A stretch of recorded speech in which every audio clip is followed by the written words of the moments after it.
Good evening, ladies and gentlemen, and welcome to the Coltrane Conservatory of the Arts talk show.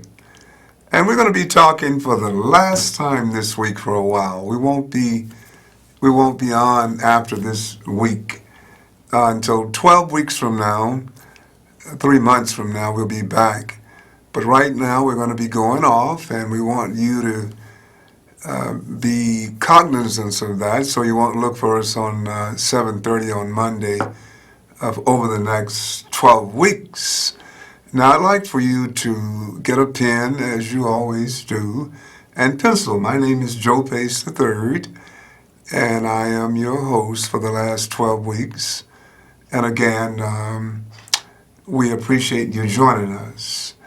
Now, as you know, we're always talking about the mind and how it works to bring the wonderful things into our life that we desire, the things that we want to do, and the things that we want to be. And so we're going to continue that on today in our last segment as we get ready to break for 12 weeks. Now, again, I'm giving you a few minutes to get your pen and paper because I want you to take notes. We're going to wrap it up today, and we're going to start off right now with something that it's sort of a review. I don't think you can see that. I don't think that's printed out big enough for you to see on your screen. You may be able to see it if you got real good eyes, you know. Anyway, we're going to start off talking about the conscious mind. And of course, the conscious mind is the mind that you choose what you will. Now, before we get into this, I want to just say that it's so important for you to recognize the conscious mind and how it works. I had an incident on today that, challenge. There are always things in life, and we never know why things happen, but somebody decided that they were going to run past my Jeep and tear the mirror, the side view mirror off. And I mean, they tore it off. It's totally demolished. And we never know why things happen, but we always have to look at the good side of everything because it's a message in everything.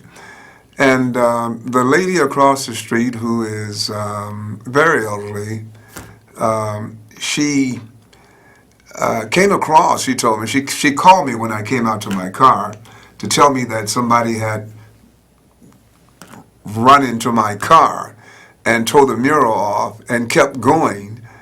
And, she said she came across to ring my bell so that I would know that this had happened. Well, quite naturally, if the person didn't stop, they were gone by then anyway. But it was kind of her to do that because I really don't know her name. Now, I've been living in this house here for going on 4 years, and I don't know her name, and it gave me an opportunity to meet her. I've always wanted to meet her, and she's a very quiet lady. She comes out in the yard every once in a while, then she goes back in. But if you're listening, her name is Miss Minnie Wilson. Thank you very much, Miss Minnie Wilson. I appreciate having good neighbors, and that lets you know, too, that the neighbors are looking out for you. Because when you move in a community and you've only been there for 3 or 4 years, you're the new kid, so to speak, on the block.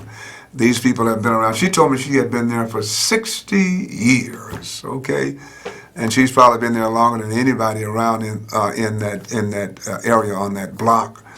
But it turns out that I got a chance to meet her. Then I had another neighbor who lives in that area, and he and I had a chance to talk a little bit. So relationships mean so much, you know. And the one thing that we, if there are 3 things that I always say that make us successful. And of course, the first one is when we have a positive mental attitude. That's a very exceptional part of being successful. And then, of course, the next one is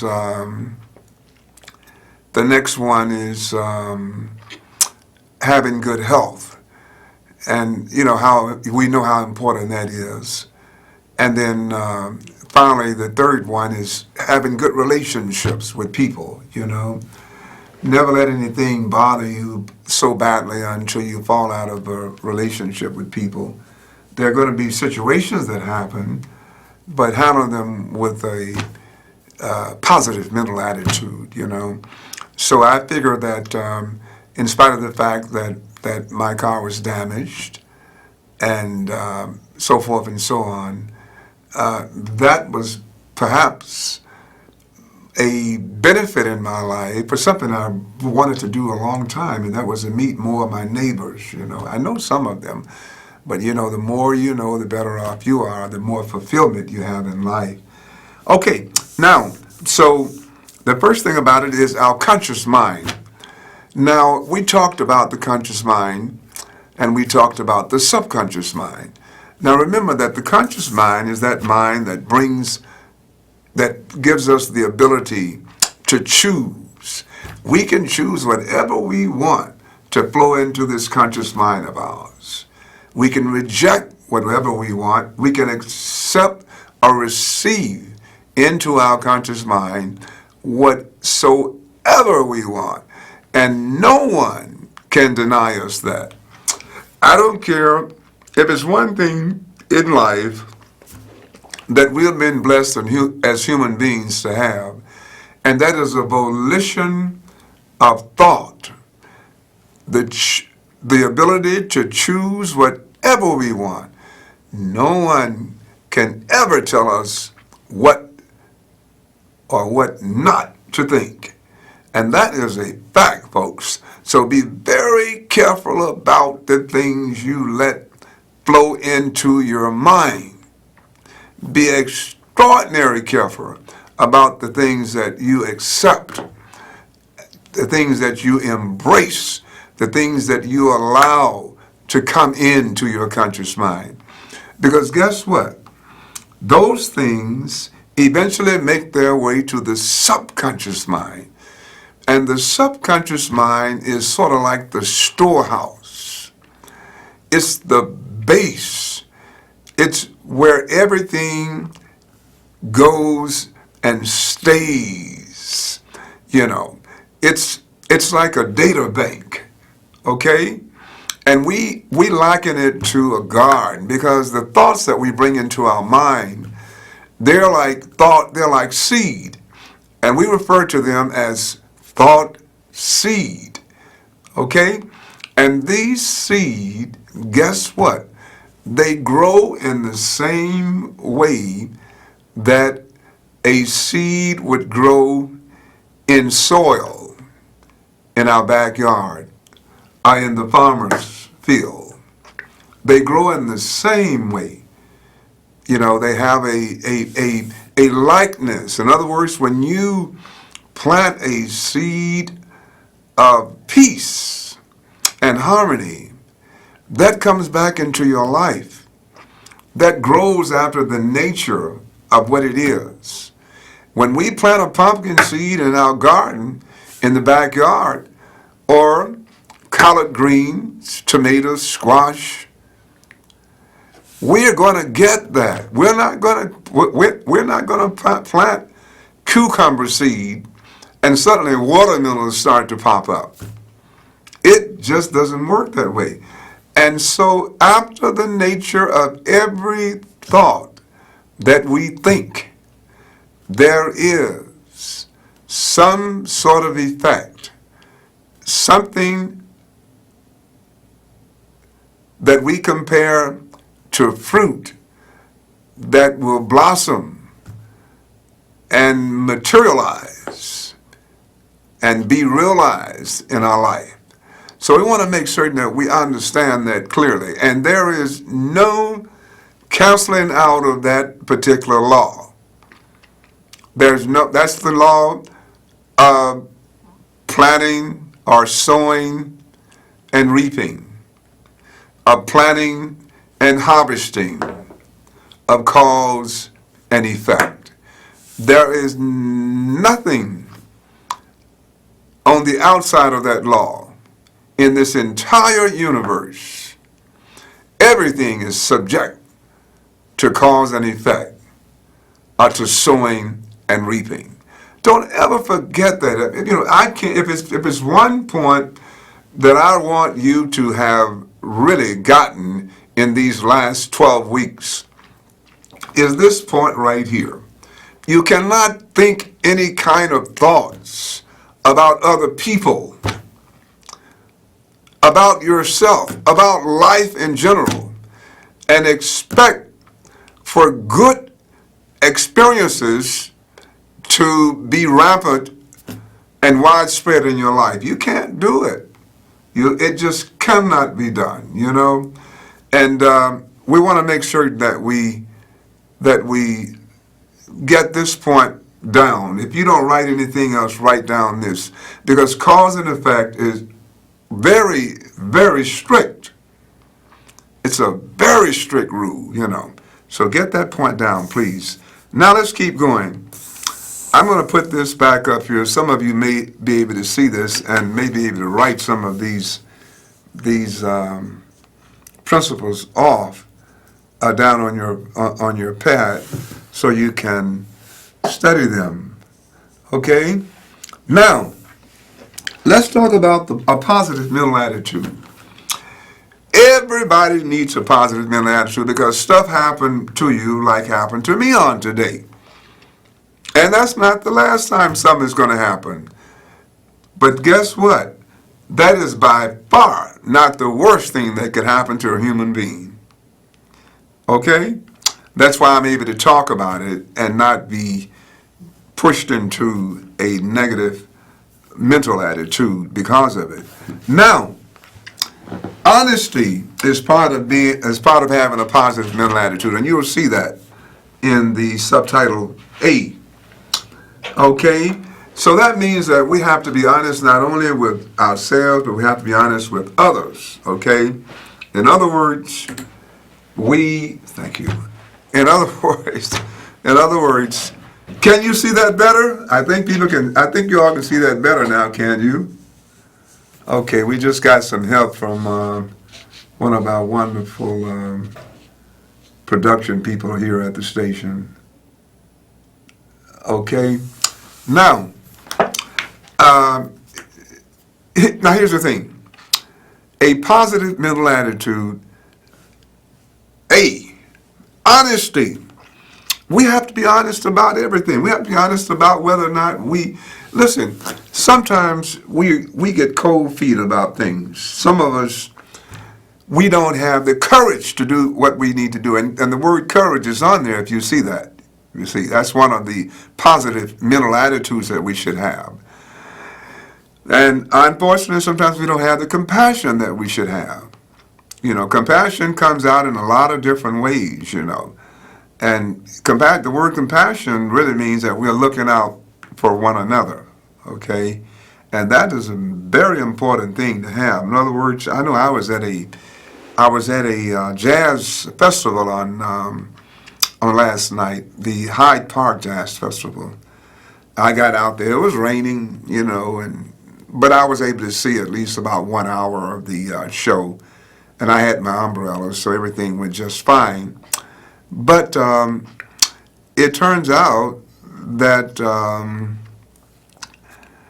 when I got out there, I ran into some people that one gentleman, in fact, I had one gentleman, he actually used to be a band director for the Board of Education, and when they started closing down the music departments around in the schools, he lost his job along with many, many others, and I know quite a few of them, band directors, former band directors who are no longer employed today because of the fact that they lost their jobs during these tremendous cutbacks in the arts. Now, he is down and out. He had been sick and didn't look very well at all, you know. And I ended up dropping him off at home. But it was a reason that he and I met at that festival. And it wasn't just for me to drop him off because we had a long talk. And a long talk about the same kinds of principles that we've been talking about on this show for a number of years now. So, compassion. And then, of course, there is integrity. Integrity. We have to maintain integrity, you know. And integrity, actually, you see the word honesty on that, and then you see the word integrity. You may think those mean the same thing. But if you think about it, the word integrity brings into our mind the embracing of deep conceptual things that we may not think about. You know, in other words, the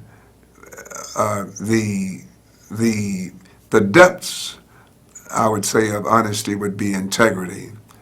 And if I were to give you an example, you could say that honesty is when you tell a person that your name and your birth date, maybe your age or something of that type, and you tell the truth. But integrity comes in when it's a greater concern. It could be something national. It could be something that could tear the family up if you didn't have the integrity, the courage, and the compassion to act on it. You know, and then of course there's optimism. Now, optimism is going after or seeing things always in a positive way. In other words, believing that things are going to go well. Always believing things are going to go well, no matter what happens, because you see, within every adversity, there is an equal value in every adversity that can be reaped if we don't allow ourselves to go into pessimism or a negative mental attitude. And then finally, we talked about courage. And courage is when we face up to whatever in life we have to face up to, no matter what it is. We face it undaunted, courageously. And that's the way that a human being should live. Human beings should never live any other way than that. Okay, folks, now we're going to keep on going. I want you to be particularly aware of some of the things that we are talking about with respect to the conscious mind and this concept of maintaining a positive mental attitude no matter what. So we're going to go back to our list here, and I want you to see, we're going to go up a little higher, and you can see what it says there. Every life is equal. Now, we're talking about that because somebody thinks that somebody else is better than they are. Somebody thinks that somebody else is smarter or able to process information better. Somebody thinks that somehow someone else is greater, so to speak. Nothing could be further from the truth. Every life is equal. This infinite intelligence, this powerful entity is moving through every one of us. in an equal portion. Nobody has a greater portion of it than anybody else. Now there's somebody who is using more of it than someone else, but no one has a greater portion of it than anyone else. And that means that whatever somebody is doing, I don't care what they're doing, whatever somebody is doing, you too can do. And someone said, even greater. Whatever they're doing, I don't care what it is. Start with politicians and go to being head of a state. Then go to the corporate world and talk about earning millions of dollars. And then go even further and talk about earning billions of dollars. No matter what's being done by anybody else, you too can do, and guess what? Even greater. Isn't that something? You can do it and even greater. Why? Because you have the same equality. You have the same degree of this power that's in our life as anybody else in the universe. You have the same degree. And we are made in the image of this single source of all creation. And that means that we are creators ourselves. Somebody said that what the mind conceives and believes, the mind can achieve. And we need to be visualizing, because none of this works if we don't have visions. Walking around, too many people without a vision. That's what they talked about when they were talking about the blind man can now see. Inner vision is what they were talking about. Or the man who was dead is now alive. Spiritual death is what they're talking about. Now, he's walking and doing what he wants to do and being what he wants to be, and having what he wants to have. The blind man can see now. He has a vision for his life.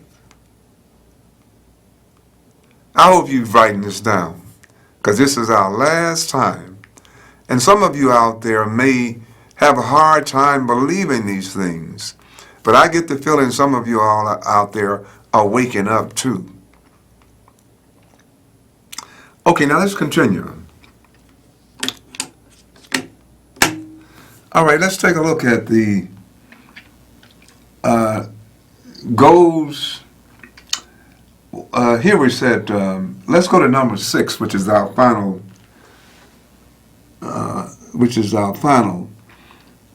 Number 6, goals. We just talked about that. None of this works, ladies and gentlemen, unless we have goals. You got to have a goal. You got to have a goal. Let's talk about goals. Let's talk about goals. Well, first of all, there's a goal of relationships. We're all in some sort of relationships. And those of us who are not in the relationships that we would like to be in, we can visualize ourselves being in those relationships. Why not? Okay? And we need to be visualizing every night before we go to sleep. There needs to be some wonderful things that we would like to do, to have, something that we would like to be like, and let that marinate overnight. These things, ladies and gentlemen, will bring the joy of living into your life. If you'll do them, none of this will work if you don't do it. If you're sitting around saying, oh, that's not going to work, it will not work. But if you're a person who wants to get the most out of this life, and you will never live this life again, if you want to get the best out of this life, you're going to have to do these things. Everybody who's ever done anything did these things here. Everybody. You can name them. I don't care who they are, Now, careers. Some of you are working jobs, and you haven't been promoted in I don't know when.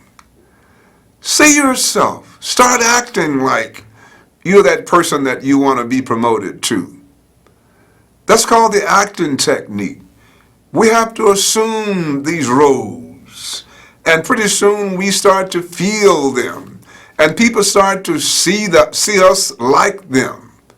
And the next thing we know, we are in them. And then, of course, there's education. Some of you may be in school or want to go back to school.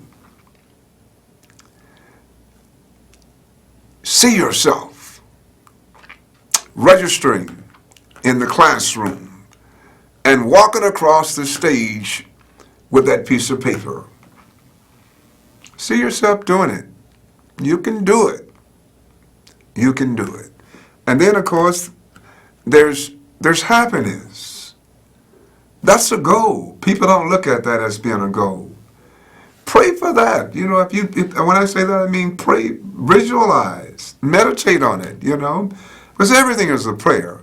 You walking around with things in your mind, and those are prayers. If they're negative prayers. If they're positive prayers. All day long. Whatever your thoughts are, those are prayers. Okay? And then, of course, there's health. We definitely want to talk about that. See yourself as being healthy and whole. And like I said, visualize before you go to bed every night. Hold in your mind, try to at least for 5 or 10 minutes, what you want to do, what you want to be, and what you want to have. Ladies and gentlemen, I want to thank you all for being with us. Wait a minute, I got just enough time to talk about money, because many of us are a little short on money. So visualize yourself with lots of money, $100 bills, if you can see that in your mind's eye, you're going to be very, very fortunate. And you're going to be able to get to these things and not have any problem with ideas coming to you how to get your hands on money. And this is what I'm talking about. Money, money, money, money. See yourself being a magnet for money. And you'll be able to pay all of your bills and rest instead of having all the anxiety all the time. So that's going to be it. I'm going to just say thank you very much for joining us over these last 12 weeks. And we'll see you again in about 3 months from now. But I hope you have gotten a great deal out of it, and see you